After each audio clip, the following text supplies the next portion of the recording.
When we seeing or hearing something would support the official story, we're allowed to see or hear it. When us seeing something would demolish the official story, we are not allowed to see or hear it. And that's why security cameras are working when they want to catch someone, and they miraculously cease to work when the true story of something like this would happen. This is one flight instructor. About two of them. It was Dumb and Dumber. I mean, they were clueless. It was clear to me they weren't going to make it as pilots. One of them was described as, one of them said, I was surprised he could even drive a car. Well, this is a thing called the Global Hawk. They fly this all over the world without a pilot. It's a surveillance plane. They've flown it from America to Australia, America to Europe. It's flying over Afghanistan and these places now. No pilot. It's controlled from the ground. That's him, Jeremy Clarkson. Yeah, him. He started off this explanation of the technology of modern aircraft. And the plane took off at the start of the show, and he's in the cockpit of this jumbo jet, and it's leaving, I think it was Kennedy Airport. And he was showing what actually flies the plane. And the pilot took the plane off the runway, and then he pointed it at the first, I think they call them way stations or something like that, in the sky. There are points in the sky which the computer picks out, and it goes to that one. When it gets there, the computer readjusts and takes it to the next one, flies it over the Atlantic. Once the thing's off the ground, the computer's flying the plane.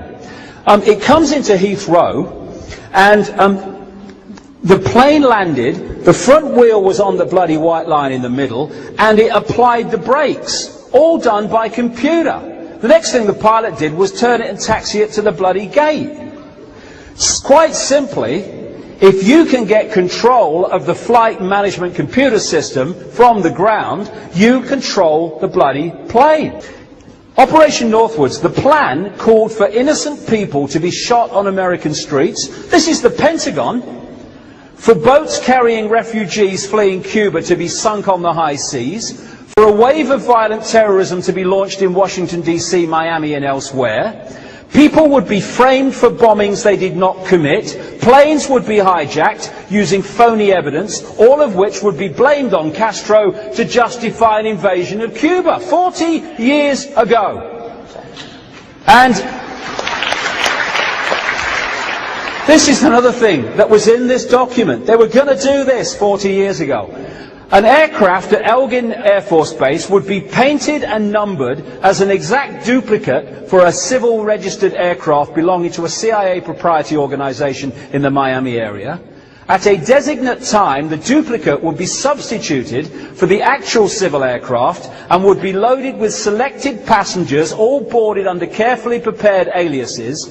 The actual registered aircraft would be converted into a drone, remote-controlled plane, their word for it. Take-off times of the drone aircraft and the actual aircraft would be scheduled to allow a rendezvous south of Florida.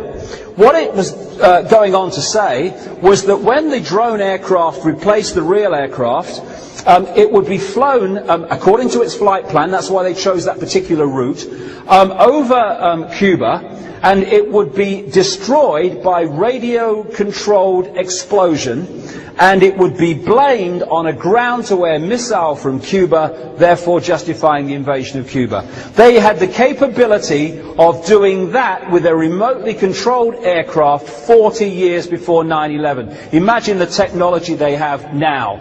The hijackers, 19 hijackers, we don't know who they are. Suddenly here's the list, size of shoes, everything. And you know what they've said? They've just come out and said this. The reason they knew this is because it was all in Mohammed Attar's bag that didn't make it onto Flight 11. The coincidences, that's just amazing. Synchronicity, it must be true. 7 of these people at least have been tracked down by the mainstream press. They're still alive.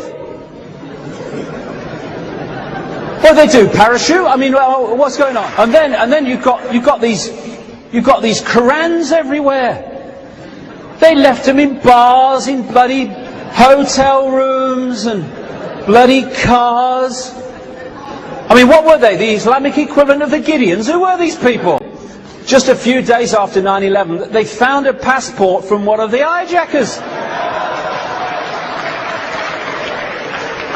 I mean, was it singed? I mean, what? And I rang the New York police a year later when I was doing the Alice in Wonderland book, and oh no, we can't talk about that, there's an ongoing investigation, oh God. And then there was an ITV television documentary a year after 9/11, and they asked the same question, and the FBI said, the hijacker's passport is a rumour that might be true. This is a year after they've called a press conference to announce it. Why? Because we go back to connecting the dots. They know that vast majority of people do not connect the dots. Most people won't say, well, hold on a minute. But some people do, and increasing numbers of people do. This is the official FBI timeline of Mohammed Attar.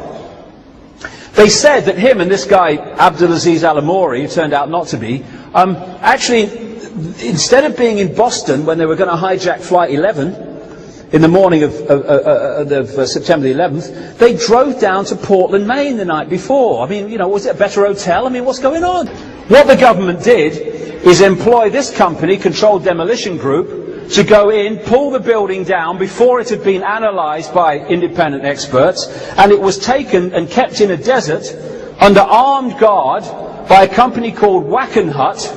And Wackenhut is absolutely, was created and has been peopled ever since by CIA, FBI type people. And the guy who runs it is a very close associate of the Bush family, indeed has funded their political campaigns.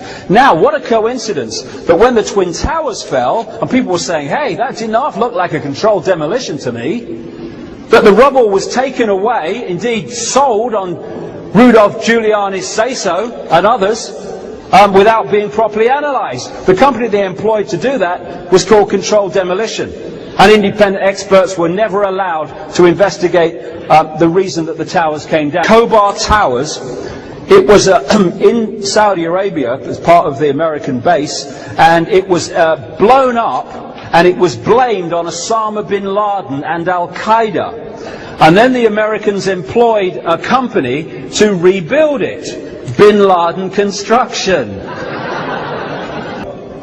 Your plane is taking off from Washington. The Pentagon is in Washington. So what you do, you fly the bloody plane, or allow it to be flown, right out into the Midwest, like 40 minutes an hour out. Then you hijack it, and you fly the sodding thing all the way back. Yeah, that makes sense to me.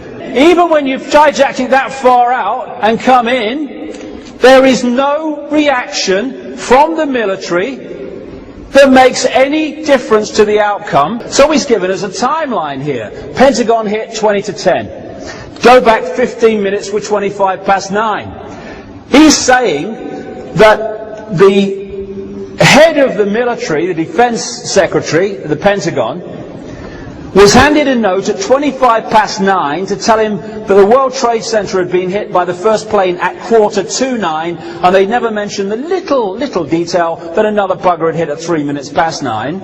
And no one had told him that another plane was heading towards the sodding Pentagon.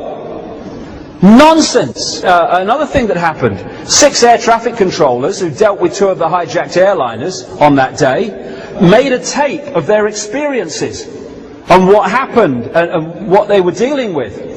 And the tape was destroyed by a supervisor without anyone making a transcript or even listening to it, the Department of Transport said today.